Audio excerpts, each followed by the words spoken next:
Now, while the mayor is focused on building shelter capacity, some Portland City councilors are looking at different housing models. Earlier this month, we told you about 3 members of City Council taking a trip to Vienna, Austria, using their taxpayer-funded office budgets to pay for it.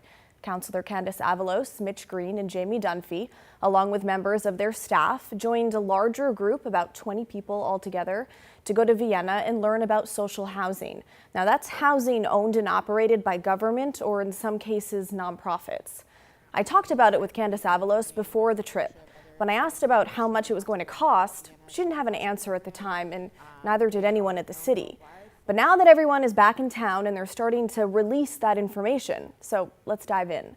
The chief of staff for Candace Avalos posted online that Avalos and 2 staff members, her office, spent $6,700 in flights, $3,900 for hotel rooms, $1,900 for food per diem, $100 for transportation, and $7,000 in program fees. The total altogether, $19,677. Now, lots of you wanted to know why the councilors couldn't just learn about Vienna's social housing program over Zoom.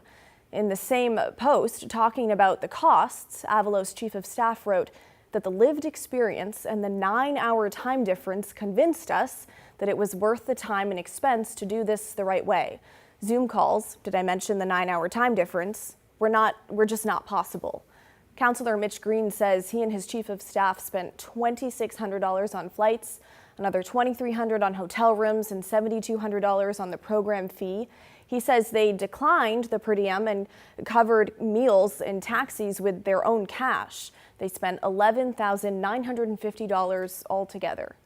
And Councilor Jamie Dunphy says he and his chief of staff spent $4,500 on flights, $1,900 on hotels, $100 on taxis, $800 on food and incidentals, and $7,000 on program fees, for a total of $14,480. Okay, that makes the grand total for you, the taxpayer, for this trip to Vienna, $46,108.15. Now, each councilor says they expect some kind of partial refund on the program fees, so this is not an exact number, but a close estimate. It's worth noting that yesterday, the City of Portland announced a hiring freeze for the rest of the fiscal year, so until the end of June 2026, to address budget challenges. Though to be fair, City Council office budgets, which paid for this Vienna trip, had to be allocated long before yesterday's announcement. Okay, so joining me now live to let us know whether or not this trip was worth it is Portland City Councilor Jamie Dunphy, representing East Portland, District 1. Thanks for coming on the show. Thank you for having me. Okay, so let's dive in. First, what kinds of things did you learn in Vienna that you think could be implemented here in Portland? You know, Vienna is a testament to when government uses policy and their budgets in order to center housing as a human right. I experienced a mix of incomes all across, from affordable housing and very low income people, recent arrivals, refugees and immigrants, all the way up through higher income earners living intermingled so that you actually can't tell someone's income based off of their address. Every single area we found was filled with parks and playgrounds and older adults and walkable neighborhoods and small businesses and tiny grocery stores. We saw some of the most reliable transit in the world that I've ever seen, and everywhere surrounding it was deeply affordable housing. People were not afraid that they were going to be experiencing enormous rent increases or going to fall into homelessness because of affordability. There were still challenges. There was still graffiti. There was still litter. There were still some signs of homelessness. But ultimately, in conversations with tenants, with developers, with government officials, with historians, we really understood that housing centered as a human right means that the quality of life that the neighbors get to experience, the intermingling of community that individuals get to have, and the benefit that all of these community members have, really creates a quality where they have more money to spend in small businesses, to invest in their economy, to be able to afford a kind of life that all of these folks really just want to have. Centering children, centering older adults, centering young adults who are out on their first housing opportunity.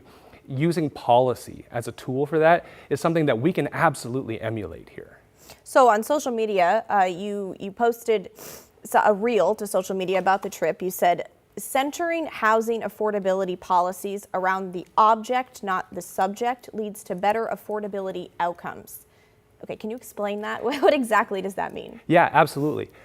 The government treats these housing units as assets that they maintain. They set very clear parameters for what is going to be built and how it's going to be built. Some of it is built by the government themselves in municipal housing. And as you said, some of it is built by limited profit housing providers, which are private companies that still have architects and developers and designers and beautiful office spaces to be able to build the kind of housing that is architecturally interesting, is built around the lived experience of the people who are going to be living there and how they're going to be using it. It has environmentally friendly focus that makes sure that they are centering net zero as a goal in order to try and maintain some sort of level of carbon neutral approach to living. And the economics of the actual building were based off of the cost of the building being built. Rather than tying it to the income of an individual like we do here, most of our housing is tied to a percentage of area median income, which means that if you get a good job and you're living in affordable housing, you can get evicted because you make too much money now. But they focus on how much did it cost to build this apartment, and what is the per square foot cost that actually means for that tenant. When loans are paid off, the rent goes down. If a maintenance issue comes up, rent goes up a little bit, but it's tied to the object and the idea that we are maintaining a public asset that is achieved for the public good. The city of Portland has spent literally almost $1 billion building affordable housing that right now we have hundreds of affordable units that are sitting empty because we can't find tenants to fit them. And we have units that are in disrepair because the rents are so low that we can't maintain them. So we're looking at some of these options of how do we build a system that invests for the long term.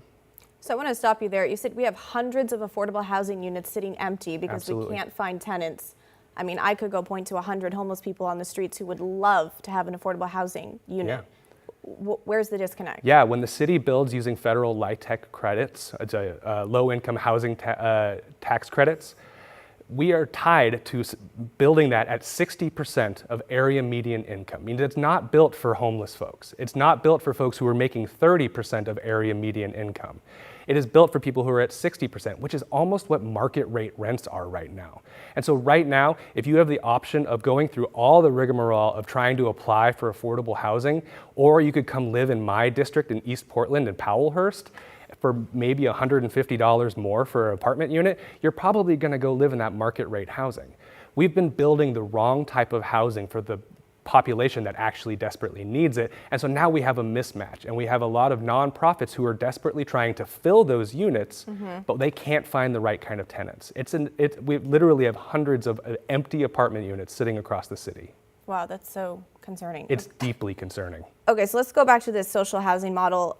Austria has a very different kind of government than Portland does. So do you think their models are really viable here from both a government and a tax perspective? Austria has a 100-year head start, and they had great grandparents who made some really interesting decisions that the current government and the current elected officials are doing a great job of treating like an existing resource that they need to protect. Similar to how our great-grandparents created the national forest system and we can protect it against clear cutting, they are protecting the affordable housing units that they have and creating it for the long term. Now, but they have a 100-year head start. Portland will not look like Vienna in my lifetime. There's no chance of that. But there are things that we can do now in order to plan for the next 100-year future. And in fact, I had an opportunity to speak with a member of their national parliament who is the chair of their social housing. And I asked her, you have a 100-year head start. What should Portland be doing right now? And she said very unequivocally, define tenants' rights. Define the role and responsibilities of a landlord and land bank, land bank, land bank. The city should not be selling off public property and should instead be looking for opportunities to purchase developable land that we can maintain for the long term to entice affordability out of development. So this trip faced a lot of pushback from Portlanders. It was on taxpayers' dime. Some people argued you could just do this over Zoom. There's Sure. a time difference, all of that. I know some of those concerns. Why, in your perspective, was it so necessary to go to Vienna in person? Yeah, well, first of all, I think that most of the people who are arguing this are arguing in bad faith. I think that they don't have a real understanding of what an $8 billion city budget looks like. And just for example, this costs less than 0.1% of my office budget for my office alone. That said, there are also many of the same people in my Instagram comments who are saying, how dare the city continue to allow employees to work from home and do their jobs over Zoom? I don't believe that a lot of those folks actually have any real interest in the city moving forward or investing in their people. But every single day, the top issue I hear is homelessness, housing, affordability, and economic development. And what I saw in Vienna, and you can only truly appreciate when you're there, is a robust ecosystem of housing, of economic development, of support for the people who are living there. We saw homelessness, as I said. We saw some of the disparities between incomes. But we didn't see the kind of behavior that we see on the streets here in the United States. We didn't see the kind of vulnerability that we are putting so many of our tenants into. Representing the east side of Portland, we know that people don't fall into homelessness in Laurelhurst. You fall into it in Powellhurst, because that is how these things work. And as rents are rising, as the real estate market is getting wildly out of control, and we have no real tools to be able to address it, we need to think about what are some national and international best practices. Our trip to Vienna, we got to experience, it's one thing to see on a PowerPoint that reliable public transit is helpful. It's another thing to stand there and experience it.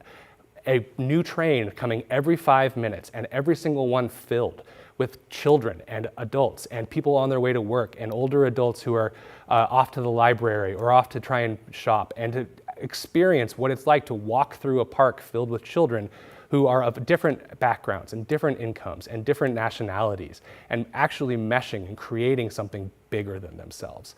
It was an experience that I am already excited about, trying to figure out how we can apply to the limited dollars that we're already investing into housing to some of the most troubled parts of our community. I represent Gateway, where the Fred Meyer just closed, but that is some of the most highly dense zoned properties in the city of Portland. We can build 14 stories of housing right there, but no one ever has.